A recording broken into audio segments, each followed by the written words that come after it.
Do you know what the best thing about spin-offs is? Of course you do, it's the cameos. Anytime a show is spawned from the bowels of another, viewers always get excited for crossovers because in those moments, we contract caveman brain syndrome. We want to point at our TV screens like that one DiCaprio meme and be like, hey, we know that guy. And while most franchises try to keep crossovers minimal for some reason, Gen V takes the opposite route and gives us crossovers out the wazoo. There are over a dozen cameos from characters who first appeared in The Boys in Gen V, and in this video, we're going to be taking a look at all of them. We're ready to get started, but before we get too far ahead of ourselves, we do have a very small request. If you like our content, please support us by subscribing to the channel. It's a small click for you, but for us, it means a lot. Thank you. Let's begin.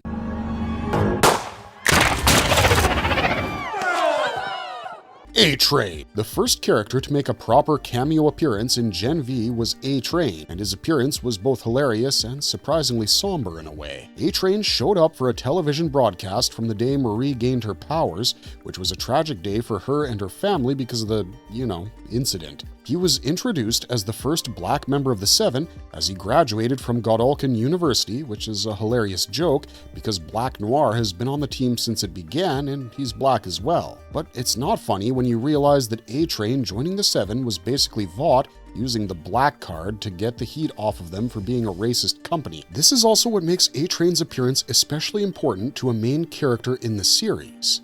Early on in Season 1, Marie Moreau's stated goal was to become the first black woman in the Seven, which is something that doesn't end up happening thanks to Homelander, but we'll get to that in a few moments. Jesse Usher's portrayal of this morally complex superhero was just starting to lean towards the good side in The Boys when this cameo happened, so it was great to see goofball A-Train make his return for one night only, because it also came attached to a huge return. Madelyn Stillwell. In the same scene where A-Train is introduced as the brand new member of the Seven, we also see one of our favorite characters from the first season of The Boys making a brief return. Madelyn Stillwell, Homelander's handler and part-time mommy/sex buddy, is being interviewed about the fact that A-Train is now on the premier soup team of the United States. Stillwell was one of the few characters who could handle the corporate and public relations nightmare that was working at Vought, and hearing her call A-Train's introduction proof that America was in a post-racism world is both chilling and excellent PR tactics. Stillwell's been working at Vought as long as Stan Edgar, and so she's most definitely aware of the fact that Black Noir is actually a black man, but she toes the company line and proclaims A-Train as the first black member of the Seven because Vought doesn't make changes to its corporate stances unless and until they've been stretched to the maximum. After all, they somehow became a company that promotes white supremacy and LGBTQ causes, thanks to Queen Maeve being outed as lesbian by Homelander, and Stillwell's appearance reinforces just how big of a theme race is in this franchise. Her quietly brushing Noir's ethnicity under the rug and promoting A-Train was a throwback to the time when Vaught's corporate machine actually worked and Homelander wasn't as big of an egomaniac as he is today. Adam Bourke. This guy has to be one of the most repulsive characters that Eric Kripke and his team could have conjured with their twisted minds because Adam Bourke is both pathetic and perverse to the degree that you don't know whether you should feel sorry for him or kick him in the balls. He made the most cameo appearances in Gen V Season 1 because he'd been assigned to Godolphin University as a performance arts teacher. Watching students cringe through Bourke's seminars made us cringe at home. PJ Byrne did a fantastic job of portraying him as this over-the-top sleazebag film director. Things become funnier when Godolphin's campus came under attack from the prisoners held in the woods because Adam ran to the first figure of authority he could find, despite talking big about bravado and drama and manliness during his lectures. In the end, the best scene his character's been in is the scene where he gets slapped repeatedly by a woman he's sexually harassed, but it's just sad that that scene isn't in Gen V. Speaking of figures of authority though, Ashley Barrett. One of our favorite cameos from Season 1 was when Ashley Barrett showed up at Godolphin University, not once but twice. She opened the series in full crisis management mode because Gen V Season 1 happens right after The Boys Season 3 and Homelander officially starts going off the rails. Her first appearance is all about damage control because Homie's approval points are falling and she needs to do something major to distract the public from Vaught's many illegal activities brought to light. Ashley basically introduces us to the main cast of Gen V as she goes through each of their profiles to decide whom to promote to the 7 and talks about Andre, Kate, Jordan, and Luke. In the end, she picks Luke, but he dies in that same episode, so she needs to switch gears. It was great seeing Colby Minifee transform into this hyperactive assistant to the full-blown right-wing CEO as she rejects promoting Jordan to the 7 thanks to the pronoun effery, despite their grades actually being the best in Godolphin University. That scene where Ashley's having a meeting with the college's directors when the campus is attacked by the Woods prisoners is also hilarious because Ashley only helps Adam Bourke after he threatens to expose their rather perverse sexual exploits. Ashley gets a shout out in season 2 as well when the new Vought CEO claims that she can't continue doing her job because of the state she's in, and that was one of the most exciting moments for us personally because we've been intrigued by whatever happened to her after season 4 since she injected herself with Compound V. We could sit here and talk about Ashley all day, honestly, but we've got other characters to cover as well, so this is where we'll leave it. Ashley made Gen V feel like the boys again for every scene she was in, and that's as big of a compliment as we can give to the former. Coleman and Firecracker. Even though one of these characters replaced the other, we've clubbed them together because ultimately, Coleman and Firecracker served the same overall purpose. They performed their duties as far-right journalists who support the Homelander regime without question. In Season 1, Cameron fulfilled that role when he held a town hall on the campus of Godolphin University discussing Dakota Bob's quote-unquote anti-soup agenda. Coleman is an excellent Tucker Carlson impersonator because he basically becomes Tucker whenever he's on our screens. The way he needles Dakota Bob's representative, it just sounds like Fox News Tucker is speaking. If that isn't embodying a trope properly, then we don't know what is. Matthew Edison was friggin' excellent as Cameron Coleman, and the way he incited the students of God U against the soon-to-be Singer administration was one of the most powerful scenes in the whole franchise. Valerie Curry fills in for the angry far-right journalist trope in Season 2 after taking over his Cameron show, and though we love her character as well for being willing to do anything, and we mean anything for Homelander's sake, we can't say that her cameo hits as hard as Cameron Coleman's did. Firecracker's cameo was all about misinformation and misdirection, as she blamed Starlight's supporters for attacking Kate Dunlap at the beginning of Season 2 when everyone knew that it was Marie and her friends. The way she prayed for the soul of brave and beautiful Kate was hilarious, admittedly, but overall, her appearance just didn't feel as impactful. Still, both of these far-right journalists fulfilled their roles in Gen V perfectly, for that at least. We applaud them while we throw vomit at their ideals. Victoria Newman and Vanessa. We'll start with the second name first because it's one you might not recognize, but one that also plays an important bridging role in this franchise. In Season 3 of The Boys, Huey visited Red River Institute, an orphanage for soup children. There, he discovered that Victoria Newman used to be a part of Red River, and that her adopted father is none other than Stan Edgar, which started the entire chain of events that ended in Vicky's death at the end of Season 4 of The Boys. Well, the woman who speaks with Huey is Vanessa, and she returns in Gen V Season 1 because that season opens with a montage of Marie Moreau's preparation for entering Godolphin University. Vanessa is one of the few adults who has ever believed in Marie, and that shows from their interactions in Season 1. It's a shame she still hasn't made a return in any capacity so far because she's also looking after Stillwell's son Teddy now that he's become a part of Red River as well. And speaking of that institute, we suppose you guys can pretty much guess why we clubbed these guys together, because Newman was the other Red River cameo in Gen V Season 1. She was the representative that Dakota Bob sent to the town hall that Cameron Coleman held on Godolphin University's campus, and though the event itself turned to crap, Vicky played her part perfect. In fact, it was revealed that she was the reason Marie got into God U in the first place, because turns out Vicky sponsored her entire journey. She didn't just do it because Marie was a bright student though. Victoria had figured out that her powers and Marie's were similar, which is why she wanted Marie on her side in case she needed a backup head popper. At that point in the story, Vicky had been exposed to the boys and the Seven as the head popper, so she couldn't take any further actions, but by fostering another blood-controlling soup, she could have regained control over the status quo of the series. It's also interesting that Vicky and Marie had the same powers, and yet Marie is considered to be a soup capable of surpassing Homelander, whereas Vicky wasn't. We saw their power connection pay off at the end of Season 1 when Marie blew up Kate's arm the same way Vicky pops heads. But this is one dynamic we would have loved seeing being fostered instead of being cut short by an untimely demise. Victoria Newman might have played a dangerous game that got her killed, but she was doing a great job playing it. With Marie, she might have even won. It's one of those what-ifs that we'll never get to answer because this isn't the franchise that holds that IP. Still, Newman's appearance in Gen V was worth it thanks to the way it advanced the plot and where it led our heroes in Season 2.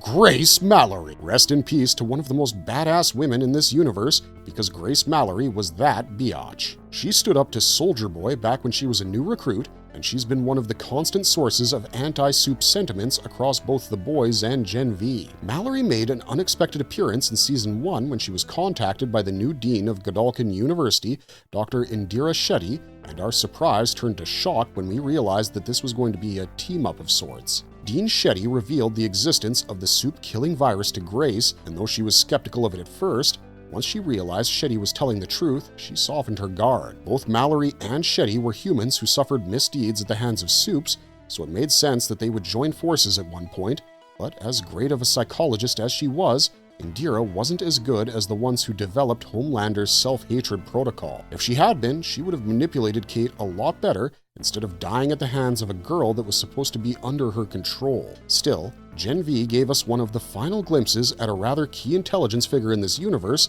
because Mallory died in the 4th season of The Boys, which came out shortly after Gen V Season 1. But her death didn't mean that the intel she'd gathered went to waste, because Billy Butcher. The most chilling half-minute cameo in the history of superhero films and TV shows might be the moment when Billy Butcher enters the woods and cracks a smile. Throughout Gen V's first season, we couldn't help but feel what was happening in Godolphin's basement was going to make a certain foul-mouthed Englishman quite happy. That's because a virus that kills soups indiscriminately is exactly the kind of weapon Billy Butcher has been looking for since this franchise began. One of the biggest plot points in the first season of The Boys was figuring out how to kill soups in the first place, because humans were no match for them. Butcher, Frenchie, and Huey had to stick dynamite inside of Translucent's body to kill him, and that's not something they can do for every other soup in the world, especially Homelander. When V-24 was introduced, it allowed Butcher to level the playing field for the span of a single day, but then it was revealed that the thing causes extremely advanced cancer in people,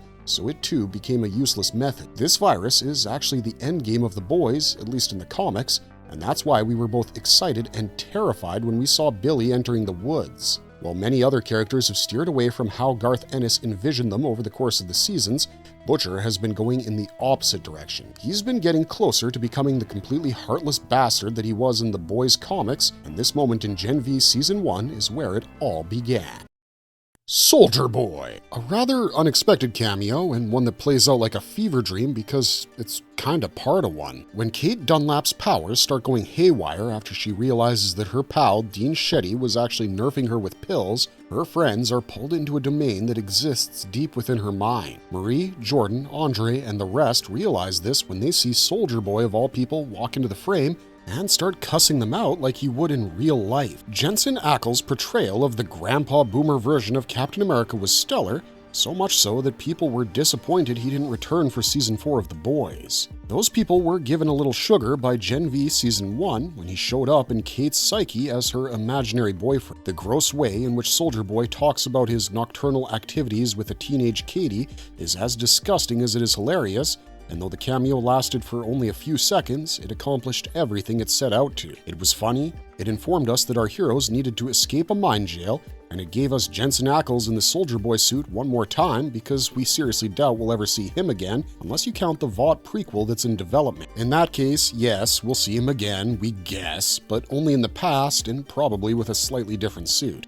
Homelander! One of the most shocking cameos from Season 1 was the arrival of Homelander on Godolphin University's campus, mostly because we just didn't think it would happen. Big Homie made his appearance in the final episode of that season, and the reason we thought we wouldn't see him is because we didn't think he'd take the Woods incident seriously. Homelander has a tendency to ignore things like that and assign them to his inferiors, but this time things were different because it wasn't a case where humans were attacking soups. Marie and her friends were soups themselves, so this went against the soups are one ideology that Homelander was trying to foster. Even though he himself looks down on lesser soups like Teknite, he ridicules for not even being able to fly, he still thinks that all soups should stick together because they're cut from the same genetic cloth. That's why he finds it so disgusting that Marie would quote-unquote attack her own kind, which is a shocking paradox where he's both ignoring her ethnicity and yet espousing supremacist ideals. What made this cameo memorable wasn't just the fact that he unexpectedly lasered Marie and her friends, it was also the behind the scenes of Homelander's big superhero landing, because Anthony Starr is actually afraid of heights. Seeing the entire cast of Gen V losing their awe upon seeing him curse out the production crew for tricking him into thinking he wasn't going to land from an extremely high angle was one of the funniest things we've ever seen, and that makes Homelander's cameo that much more memorable to us. The Deep. Has any actor been more blessed because he played an irredeemable douchebag? Chase Crawford's portrayal of the Deep has been one of the best things about this franchise because he can be serious, goofy, and seriously maniacal whenever the situation calls for. Deep is one of the only characters to have made a cameo in both seasons of Gen V, and honestly, he deserves it. His first cameo was in Season 1 when he appeared in a video memorializing the death of Professor Richard Brinkerhoff. He spoke at length about what a great teacher Brink was, which conflicted with what we'd been told about him, because it had been revealed that Brink had been brainwashing Luke, aka Golden Boy, for years, making him believe that his still living brother was actually dead. The Deep's second appearance was in the first episode of Gen V Season 2, where he appeared as the honorary and spiritual leader of one of the frattiest frat houses we've ever seen in fiction. The seriousness with which Chase Crawford held that sex object during the initiation, and the nonchalance with which he referred to Rufus as D-less, were some of the best moments of the entire season. Honestly sad we aren't going any deeper with the Deep cameos. He has this way of making us feel sorry for him and grossed out by him at the same time, and it takes a rare caliber of actor to evoke that kind of emotion in everyone who sees his work. Starlight. Though she'd probably hate us for calling her this, Starlight's brief cameo in the first episode of Season 2 was what set up the storyline for the entire season. Annie was able to track Marie thanks to her standing up to some crazy Homelander stands, but her actual showing up was a bit of a shock because of how Season 4 of The Boys ended. The last time we saw the boys together, they were handing out passports to each other and trying to get as far away from America as was humanly possible. Butcher killing Newman changed the entire game for them, and where they could have set up an effective resistance to Homelander with Newman's support, they were now forced to flee. We saw Frenchie and Kimiko being abducted by Kate and Sam shortly after they reached their extraction point, and we just kind of figured everyone else was being pursued as well. But Starlight saving Marie proved that at least she was safe from Vought for now, and the fact that she said she can't give up her friends' locations means that Huey and MM must be safe too. After saving her from a soup we're about to discuss shortly, Annie told Marie that she needs to go back to Godolphin University and find out all she can about Project Odessa because she thought it could be the key to defeating Homelander. Turns out she was right, but not in the way she expected, because Marie is Odessa. It was also cool seeing Annie progress to the point where she could use her power bursts to fly effectively, and overall, Starlight's appearance was as pleasant as it was promising. We can't say that about the next person on our list though, because Sister Sage. For those of you who questioned Sister Sage's motives in helping out Homelander, congratulations, you were right. She's up to something nefarious, and Gen V Season 2 is proof of that. We were shocked when we saw Sage rock up to Cypher's home and casually hook up with him while his quote-unquote dad watched, but that made more sense when it was revealed that Cypher and the burned man were the same person, aka Thomas Godolphin. Now usually when someone clears up a confusion, they feel relief because that's just how the human brain is wired. But in this case, that realization that Cypher is Godolphin only made things worse for us. It pretty much confirmed that Sage's Phase 2 isn't to put Homelander in the driver's seat and give him all the power he wants. It's probably putting Thomas Godolphin into that position, curbing Homelander as much as possible. Sage has a front row seat to Homelander's many erratic and irrational outbursts, and she knows that even if he wins the civil war he's brewing up, he'll never be able to maintain control of whatever territory he acquires because he's just not cut out for that. Her allying with Thomas Godolphin explains why she feels so confident in working closely with Homelander, because Sage knows that she has the world's strongest telepath on her side. Her appearances in Gen V Season 2 have single-handedly redefined everything we thought we knew about her and increased our anticipation for the final season of The Boys even more. Dogknott. This is a rather ridiculous entry, admittedly, because Dogknott was briefly showed on a screen in Seven Tower in The Boys when Homelander was considering whom to add to the Seven. But the reason we've included it here is because Homie's reason for rejecting him was the rumor that he slept with dogs, and Gen V Season 2 basically confirmed that, yeah, this guy is indeed sexually attracted to canines. Dogknott was assigned to track down Marie for Cypher because despite his sexual proclivities, he was actually quite an effective hunter. He fails because Annie shows up just in time to help Marie out, But the most hilarious thing about Dogknott's appearance was the brief moment where he gets sidetracked from his mission because he finds a particularly attractive bitch. That's not an abuse, we mean that literally. We couldn't stop laughing when Dogknott called said bitch a tease for not giving him the play. That was one of the funniest scenes in a season that's been filled with some dark and somber moments, and for that, we just had to put Dogknott on the list.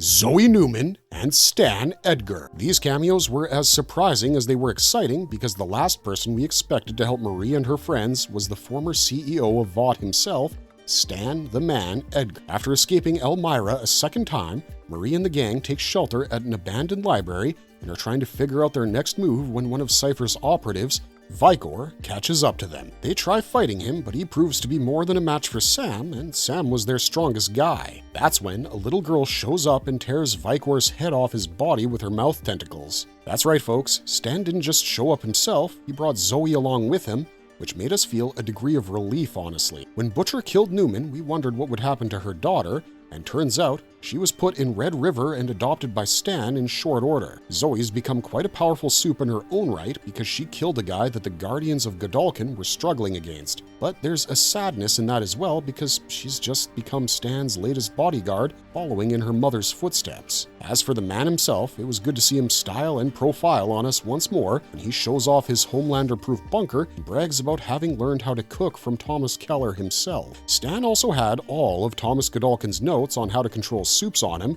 which tells us that he's going to play a much bigger role in the future of this franchise than we ever thought he would. And as long as that means we get more Giancarlo Esposito, we're A-okay with that. Stan Edgar's appearance was one of the most important moments in Gen V Season 2, and that is good product. A marvelous verdict. This was a fun one for us, but let us know which The Boys cameo in Gen V was your favorite in the comments down below, because we're pretty sure you guys are going to have thoughts about everything we've just said. Like, share, and subscribe for more content based on the twisted creations from the mind of one Eric Kripke, and we'll see you guys real soon with more Gen V content. Thanks for watching, stay safe out there, and have a marvelous day.